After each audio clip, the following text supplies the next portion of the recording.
Whoa, okay, we woke up outside. The summertime sun is something to be savored, but when combined with the clean country air, it's all the better. The track and field club members are hosting around on the field ahead. Some are playing with a soccer ball, others are talking. A few laugh as two of them mock fight with each other. None of them may pay me any heed as I sit alone on the grass, underneath the shade of a particularly large tree. It's a nice and peaceful moment after a dreary day of schoolwork. I played soccer pretty often before my heart attack, so I had thought it would be really nostalgic to watch them. What I'm feeling now, though, is quite distinct from that emotion. I hear footsteps approaching from behind me. I turn to my side to see one of my classmates taking a seat beside me. I'm taken off guard as the two of us haven't talked much before, and I didn't think anyone really would notice me here. Sup? Hi, Mira. Wasn't it? Hi, Mira, wasn't it? Just call me Mickey. Surnames are too stuffy. Likewise, then. We both look out on the field where the guys are playing. Looks like they're getting ready to have a second game with people spreading out to their positions, and the ball being carried to the center of the field. Look. Sure enough, the whistle is blown to begin the match, and they get right back into it. Not gonna play? Nah, just gonna rest for a bit.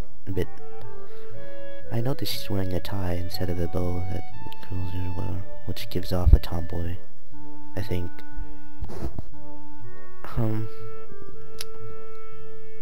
Whatever. What about you? You kinda look like you wanted to play when you were watching us before. So someone did notice me after all.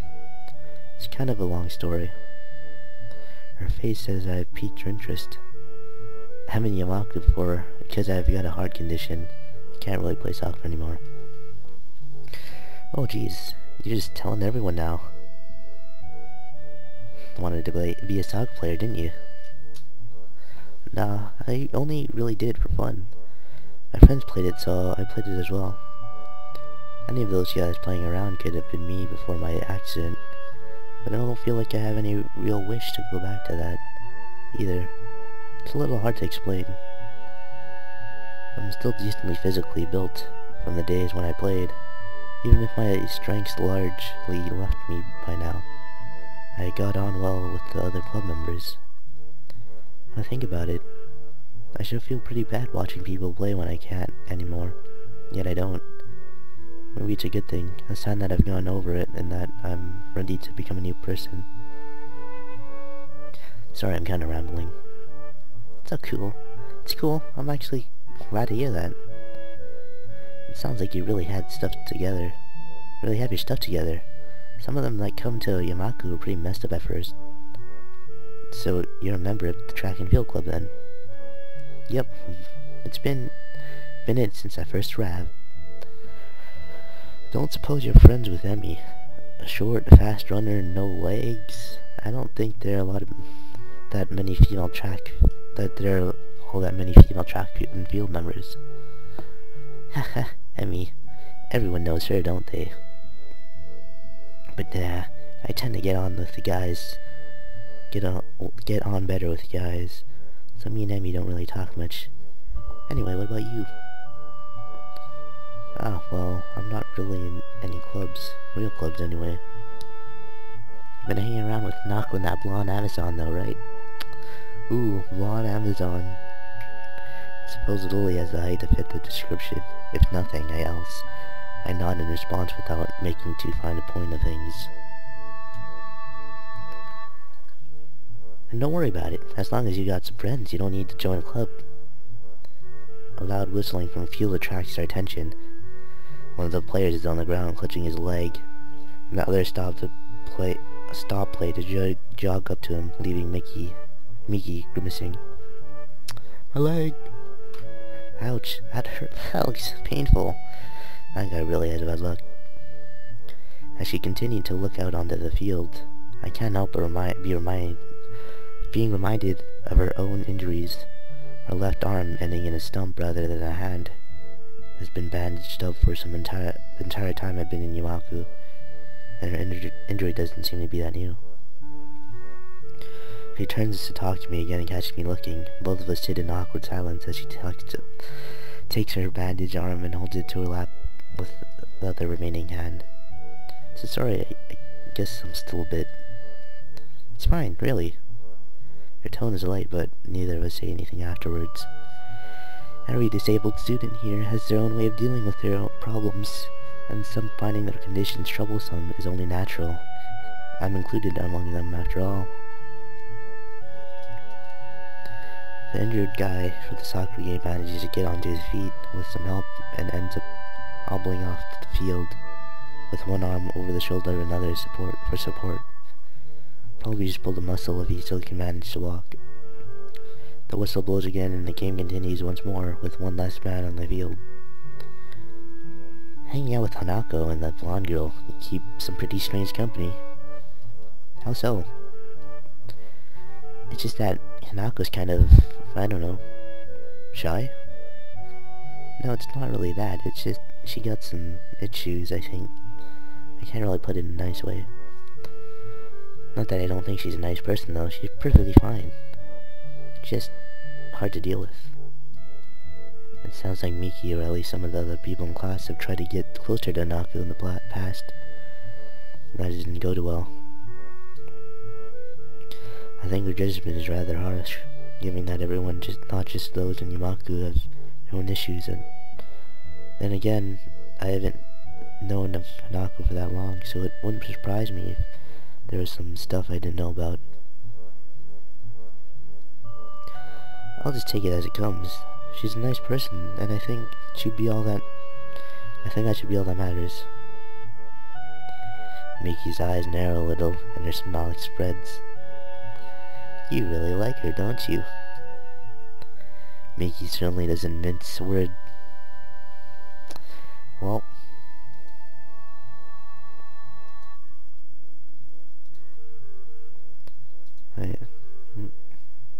jeez, look how many we have.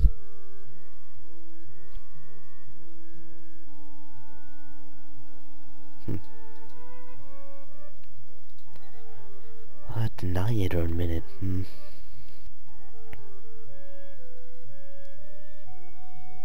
I don't see any reason to deny it, really.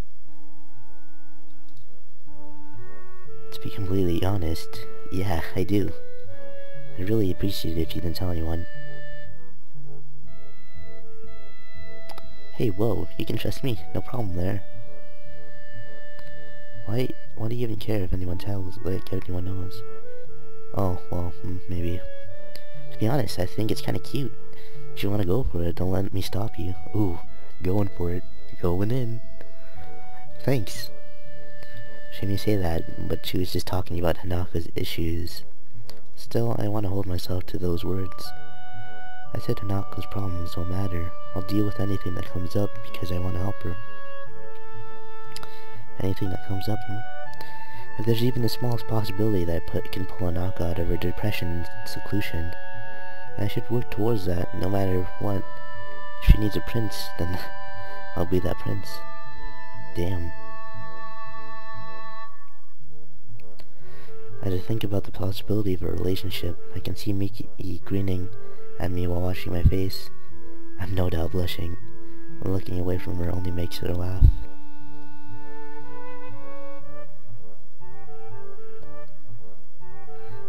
Miki gives off a different vibe from the other girls. Talking to her feels more like talking to a guy than a woman. Or saying she prefers male company doesn't help to dispel that notion either. Glancing at my watch shows that the lunch break is ending only a few minutes. Time to start heading to class. Lunch is about to end. Wanna head back? Yeah, we better. I pick myself up off the grass and dust myself off.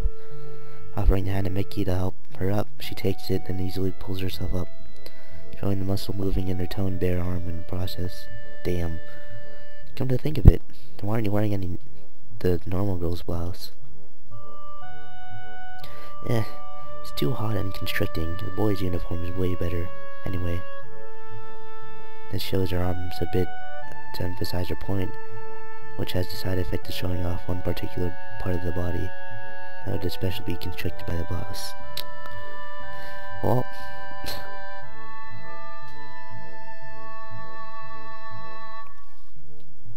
the two of us start the walk back to the main building through the garden, talking as we go. It sounds like you're settling in well. That's a relief. I was pretty surprised to get a transfer student at this point of the year, considering the exams are coming up. Don't remind me. Don't worry about them. Just cram it until you'll be fine. This doesn't sound like good advice. She claps my shoulder a couple of times and she grins. I don't think she takes school very seriously. You seem like a smart guy, and Mattel is taken to you well already. You're like a hand in a glove. Now to work out whether that's a good thing or a bad thing. I still don't know what to make of this school. I've been here for a few weeks already, but I still don't feel dazed at times. You'll get used to it. Just give it some time. It's only a high school just like any other. She makes it sound so simple, but I've never thought about it that way. To me, Yamaku symbolizes a marked shift in my life. I was no longer normal. I was different. I was to be educated with other different people. And yet, I'm walking back to class and talking casually with a classmate during lunch. After watching some others play a soccer game, all perfectly normal. Maybe she has a point. Maybe I should go look for Hanako in the same way. I should just look at Hanako in the same way. Everyone has their own issues. This is hardly something unique to Yamaku. After all, it's only a high school just like any other. As we continue to talk, I find myself smiling.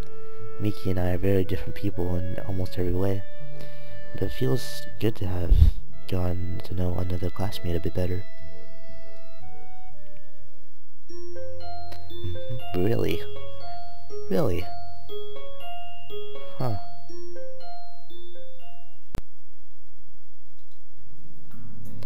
A light breeze blows the scent of the early summer around my head while I wait for Lily. Small white clouds litter the sky, breaking up the monotony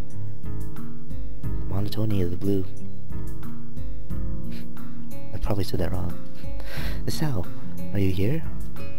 Lily's voice lilts on the breeze as they were one and the same. I stop gazing into the sky and to examine Lily. With a peach off the shoulder sweater and tan ankle-length skirt, in addition to the tan sandals, she's quite a nice sight. Yeah, I'm over here, Lily. Nice near the gate. Were you able to sneak away from Hanako? Yes, it's not common for me to go out during weekends, so I don't think she noticed anything suspicious. That, and she has someone she sees. Lily purses her lips as if she shouldn't have continued. I find it a little hard to believe. Hanako is seeing someone? Really? No, it's just she sees a therapist every so often on weekends. Okay. Oh, well, that does make a lot of sense. Lily rubs her arm uncomfortably, and after one look at her troubled expression, I quickly move to change the topic away from Hanako. Huh. Yes? I was just wondering, you can get around the city on your own? Lily sighs at my consternation surrounding the topic of her blindness, and I'm my own worst enemy sometimes. I can, yes. It's easier when I'm out with a friend or my sister, though. I wonder how Lily gets along with her sister, being an only child. It's hard to imagine having a sibling would be like. So it makes me a little envious of her. Why? The first thing you bring up is her being blind. Like, you can think of anything else.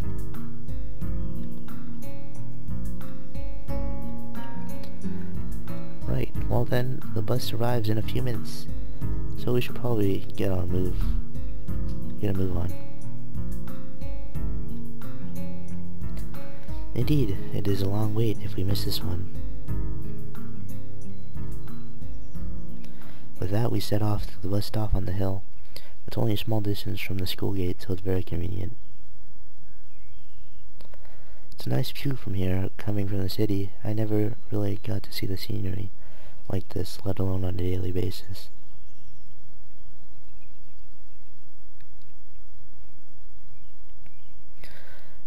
This area is nice for me as well. It's tranquil and away from the noises and smells of the city. This area is nice. Oh, I didn't press the spacebar. Lily's head perks up in a trademark gesture of hers, signifying that she's caught a sound. No, here comes a bus. I look down the road to see the bus trundling up the hill. Her hearing's quite a useful tool.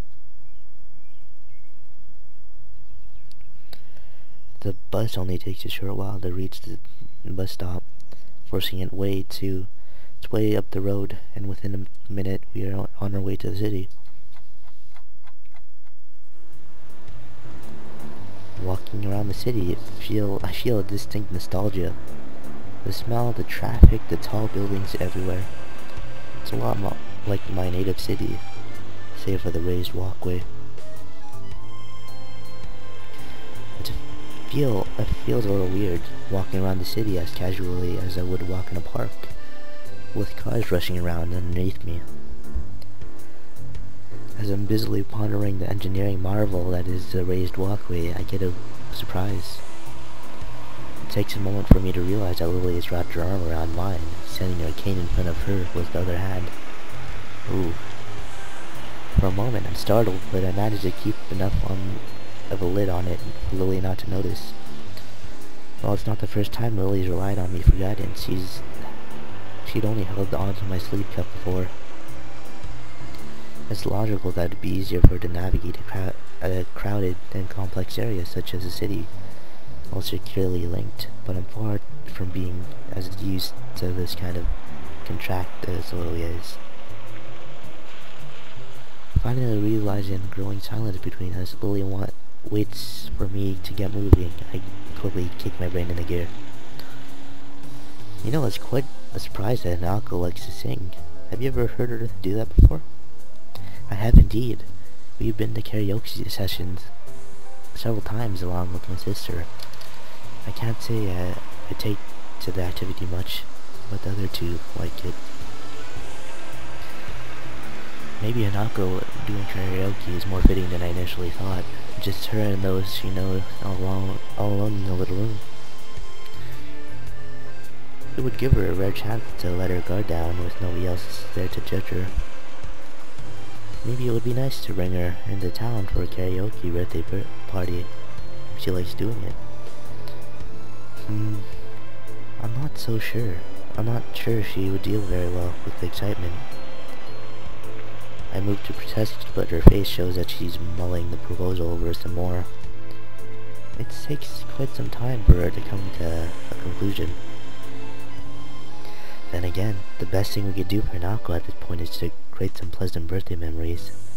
Continually treating her as if she's abnormal won't help. I agree. I think you're right. If she has something to remember apart from loss, then maybe she'll come around. If you brought her something nice that she could see every day, then maybe she'd be able to take her mind off her past and remember that she's a friend. Just friends. In any case, I think Hanako can handle something like this in the time I've spent beside her. I learned that she isn't quite frightfully fragile as I first thought she was. So shall we be off? I'm not really sure about the layout of this area. Very well, I might like to suggest having something to eat first. I haven't either, so that sounds like a good plan. Make sure you choose a nice place, Sal. She gives a teasing smile, one that makes me really reflectively in response, even if she can't see that. I'll make sure I do. Don't worry about that. Once inside, I order 2 slices of pie and accompany cups of tea and take them back to our table. I pegged this cafe as the type to appeal to Lily. Small and quiet, but well kept, somewhat upscale, going by the dainty smile she wears. I don't really know if I chose right. It's very, very rare to see her smiling.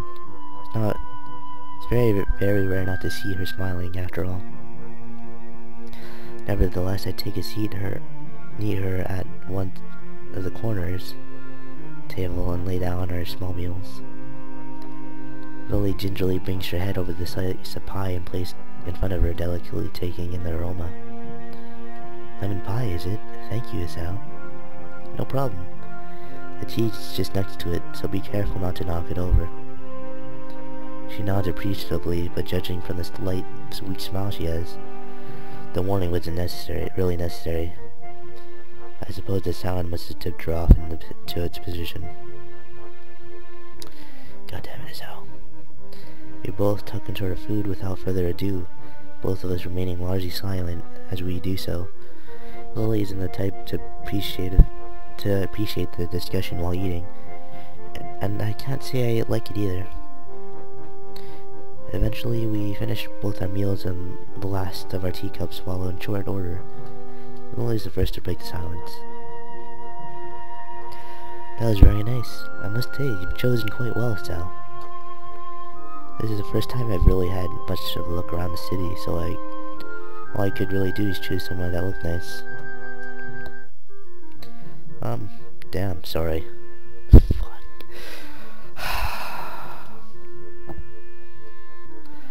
I feel really bad for inadvertently bringing up the subject of sight around Lily, but she doesn't appear to much mind. Quite the opposite, she almost looks amused by my awkward attempt at an apology. Why are you doing this, Isao? You're thoughtful, Isao, but sometimes I fear that it gets better of you. There's no need to change your speech on my account. Lily truly is pretty comfortable in dealing with her condition. I still hasten to change the subject, as I can't really say that I share her confidence in the matter. Have you ever lived here? Have you lived here for very long? It seems like you have this place pretty much sorted out. She quickly waves her hand in front of her face to dismiss the notion. It's nothing like that. I've attended Yamaku since the start of high school, but I didn't walk around the city very much before Akira, my sister, picked me up and dropped me off.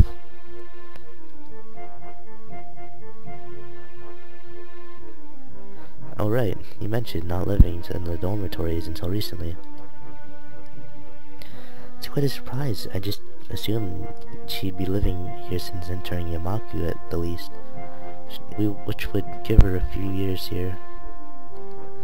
I've lived with my family for most of my life. Then I was just together with my sister, with the family having moved to Inverness long before.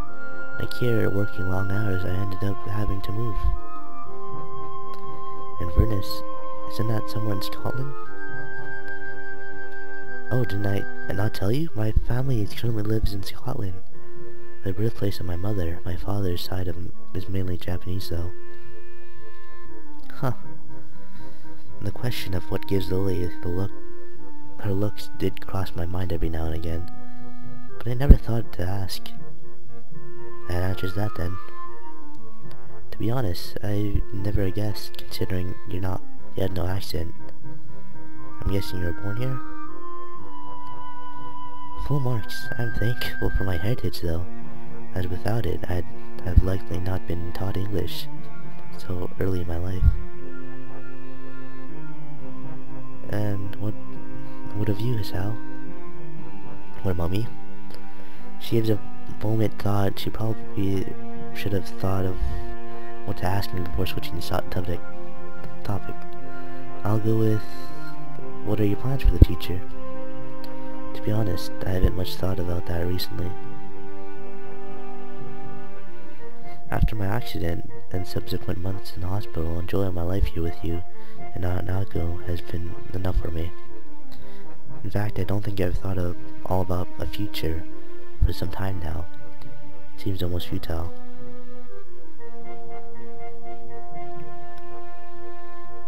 This is our last year of school. After this, you'll have to fend for yourself one way or another.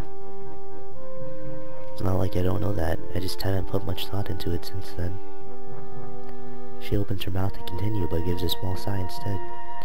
She seems to have realized that she really doesn't know enough about my situation to go deeply into it. Well, we have our own pace. I just hope you'll take any chance you see. I understand. I'll think about it. As we walk back into the city, Lily takes hold of my arm once again. So, did you have any good ideas for a present? To be honest, no. I never really had any. I've never been very good at picking them. As absurd as it sounds, perhaps we should just look around. Hearing Lily utter those words throws me off for a moment.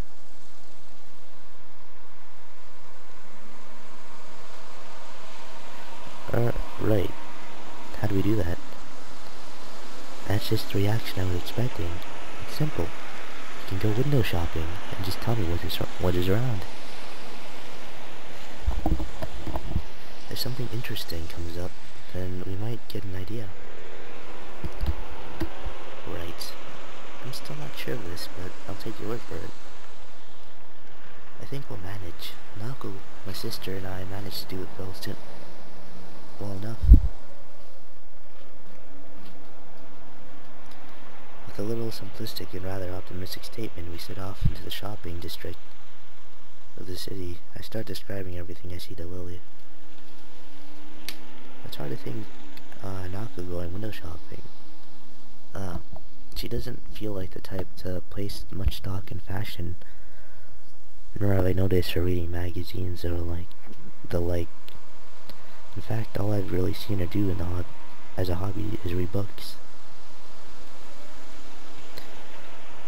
There's a houseware shop just ahead. Looks like it's mostly crockery though. I can't think she'd have much of a need for that. What type of message would that be sent to her? Cook more food? That's not much of a bad idea, maybe. Sometimes it's better to leave these things alone as hell. Fucking us out. Fucking us out. Like, everything you're doing is wrong. Everything you say is, like, wrong as hell. Fuck. Remember where... Once again, I get the feeling that Hanako's exploits in the kitchen aren't always successful. Only must have had to help her with that sometimes. Let's see, next along in the bookshop is the bookshop. It seems like a good one. She's always reading. Yes, but there's a few problems with books. I'm not quite sure what she has and hasn't read. Because I'm blind, remember? Is that... What about a gift card then? There's nothing as impersonal as giving someone a gift card. Like saying, I don't know enough about you to work out what you like. I always thought of it as making sure they got what they wanted. Giving people gifts is supposed to show what the level of affection you have for them. If you can't decide on a simple gift for them, and how much could you think of them? Right. No gift cards. Lily seems overly passionate about this, but I can see her point. If you're going to get something for someone, then you should put at least some thought into it.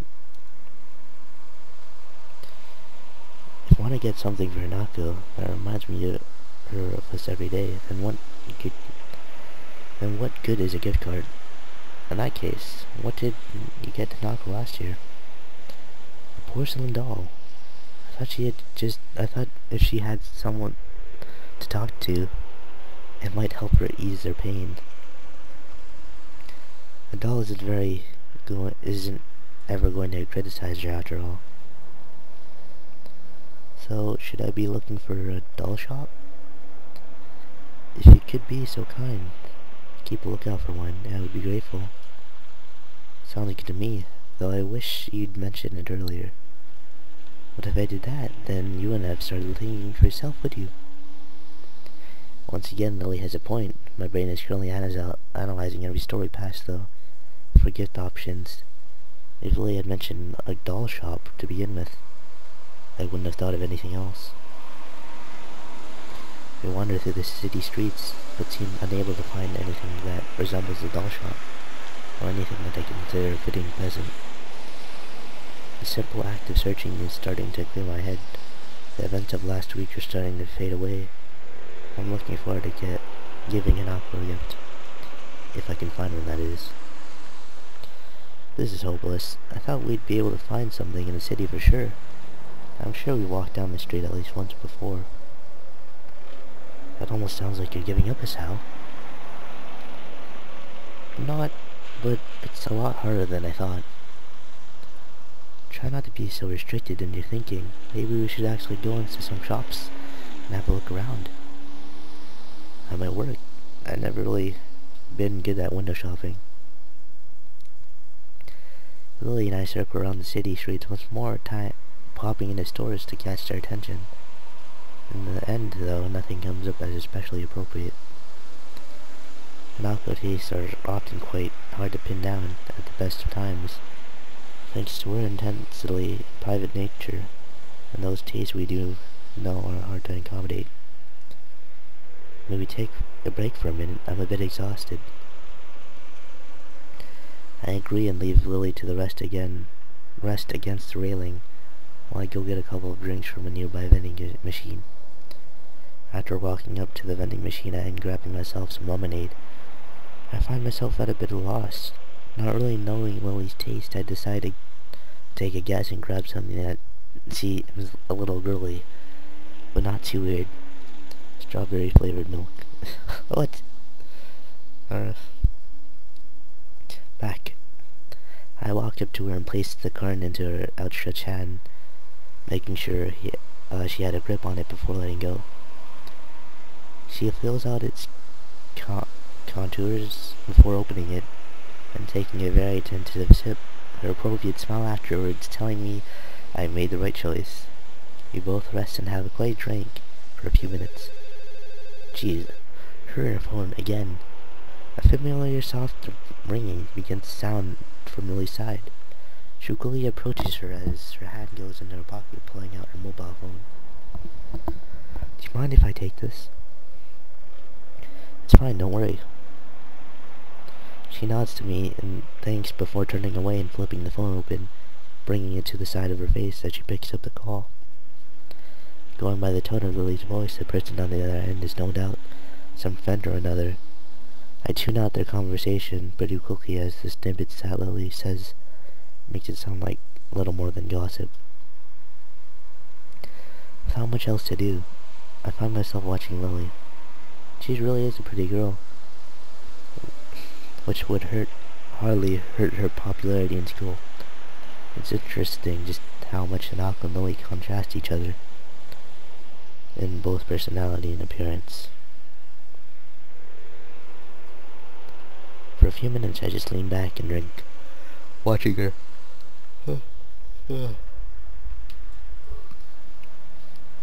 Before long, Lily saved her goodbyes to the person and she's talking to and hangs up, placing her phone back in her pocket and leaning back against the railing as before. Sorry, just a friend from class. I take one final swig from the can before throwing it into the bin. Lily gives me her carton to throw away soon, after finishing it off relatively quickly. You seem to have a lot of friends. Oh? Lily waits for me to continue, her interest piqued. I was just thinking that you and Hanako contrast really heavily. It's hard to imagine Hanako doing a lot of things that you do, knowing the people you know. You seem to think about Hanako quite a bit. I don't know. It's just, she's mysterious, I guess. I kinda wanna know about her, which isn't really that easy. It almost sounds like you're doubting your relationship to her. I don't think it's that. I just want to do more for her, being her friend and all. I don't even really know how she sees me. This statement seems to interest Lily quite a bit. I wonder if Hinako said anything about me to Lily during their conversations. I'm about to ask what's on her mind, as she picks herself up from the railing. Shall we be off then? Her voice and expression show that she's playing games with me. Lily knows damn well that she's leaving me hanging. With a sigh, I pick myself up off the railing as well, then have a brief look around. I have stuff to do, so I'll just try and get back to her about this later. Tucked in between the newsstand and the convenience store is a small shop. A sign above the door says Othello's Antiques in decorative English script. It'd be easy to miss if you walked along in the street. But since we're stationary, I'm purposely looking around. It's just noticeable. Say, Lily, that doll you got in Hinako, was it new? Well, yes, but I'm not quite sure I know what you mean. I think I found our shop. It's across the road. Oh, what is it? Some kind of toy shop? It's an antique shop. I think it's probably going to be our best bet. Really? I didn't know we even had one of those near here. Neither did I. I missed it the first time we went by here. It's pretty well hidden. Well then, it can't hurt to check. Inspired by this new find, we quickly dust ourselves off and head towards the store. Lily's hand finding its way onto my elbow for guidance. The store has a strange musky scent to it. The layout is more like a garage than a store. Things are strewn around the floor without any immediate semblance of order. The shopkeeper gives us an almost bored look through his particular small eyes. His face looks weary and tired, and his dress style is distinctively anachronistic. He gives off a polite nod of welcome before he goes back to his book. Lily holds tightly onto my arm, and I find myself having to split my efforts between making sure we don't miss a potential gift for Nako and making sure Lily doesn't inadvertently bump into anything. The task is quite difficult given the haphazard way the store is laid out, and the many things poking out of the shelves they're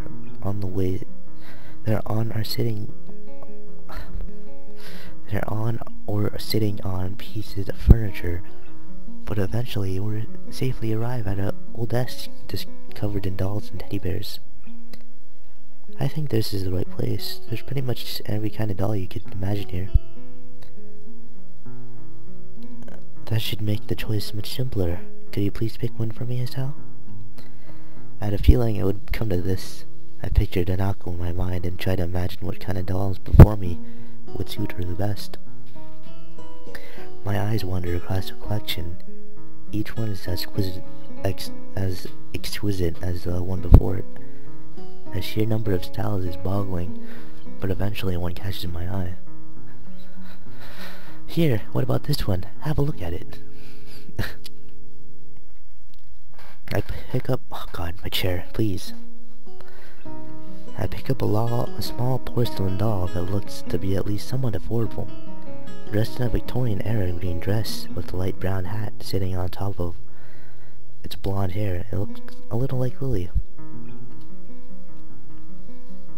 I gently pass it to her, who delicately feels her way around the object while wearing a look of slight concentration. It certainly feels beautiful.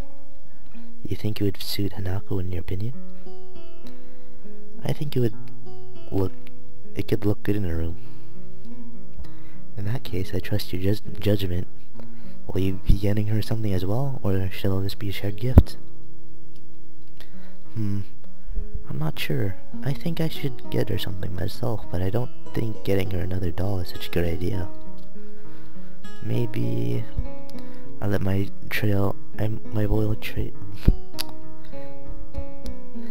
voice trail off as I look around the shop, resting on a written table not far from us in a decorative box that catches my eye.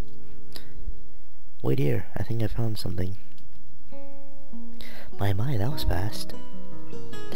I gingerly walk through they use that word a lot. I gingerly walk through a collective of crystal glassware and pick up the box. The wooden sides are covered in carvings depicting ancient battles around a castle. The top, however, looks too familiar. Alternating squares of white and black varnished wood are arranged on the lid. That's really a nice item. Oh, that's really a nice item. It's a chess set from overseas. The store owner suddenly appears, startles me a little. I didn't see him approaching at all. I suppose he's trying to help us out because we don't really look like we know what we're looking for. Or on the other hand, maybe he wants to keep an eye on us because he suspects we might shoplift instead. I'm looking for a present. I'm looking for a present for a friend. I see. In that case, this chess set would make a fine choice. Realization floods into my mind. That is a pretty good looking set, but this is an antique shop. They're not well known for their bargain prices. How old is this? This is reproduction. My best estimate is that it's about 5 years old. I see. How much?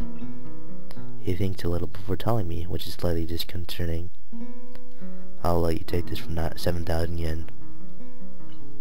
I balk a little. I wasn't expecting to spend that much. But this does seem perfect. Then again, maybe that's a testament to how well he worked out how much he could make me pay. Couldn't make it 5,000? 5,500, no lower. I'm sold. Oh, we'd also like to get that doll.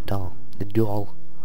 The store owner looks over my shoulder, focusing on Lily on the doll. Oh my god.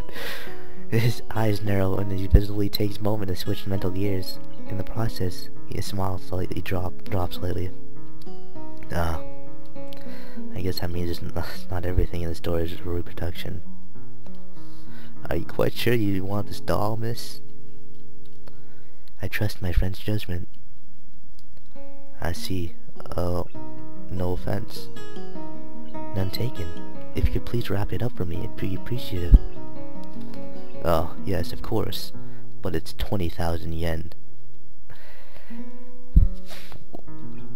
Lily reaches into her purse and presents 4 crisp-looking 5,000 yen notes. Oh. Here you are, 20,000 yen. The storekeeper dutifully takes them, and the doll proceeds to the counter. I take Lily's arm to guide her there. Are you sure about this? It's okay. I have the funds I need. As I said, I trust your judgment. I feel a little guilty on 2 fronts. Firstly, because Lily has just spent a lot of money on my recommendation, and secondly, because I have a feeling the value of my gift isn't high enough. Nevertheless, Lily doesn't seem to get somewhat awkward whenever the mention of money comes about.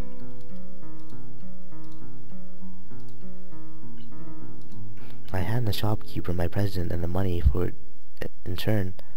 He puts the cash in the register before busying himself with wrapping the doll and repeating this process on my chessboard. Eventually, he finishes gift wrapping and hands us both our presents. Please be careful on your way back, and do come again. Thanks. Indeed, thank you very much. The store owner bows deeply to us as we leave. Well, it did take us all day, but we found something in the end. That we did. Now that the presents are wrapped, I'm feeling a little impatient to give them to Hanako.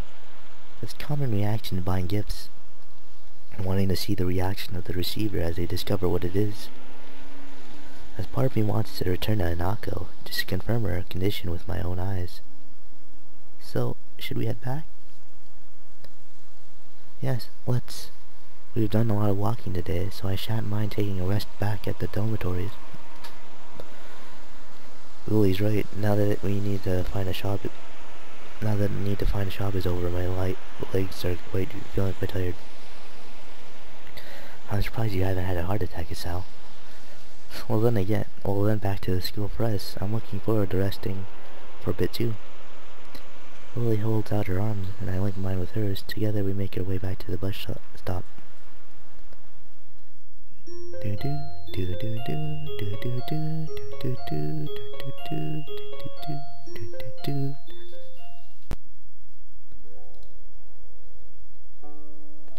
I think that's enough for me today. I've been recording for a while. So, I hope you enjoyed, and I'll see you next time.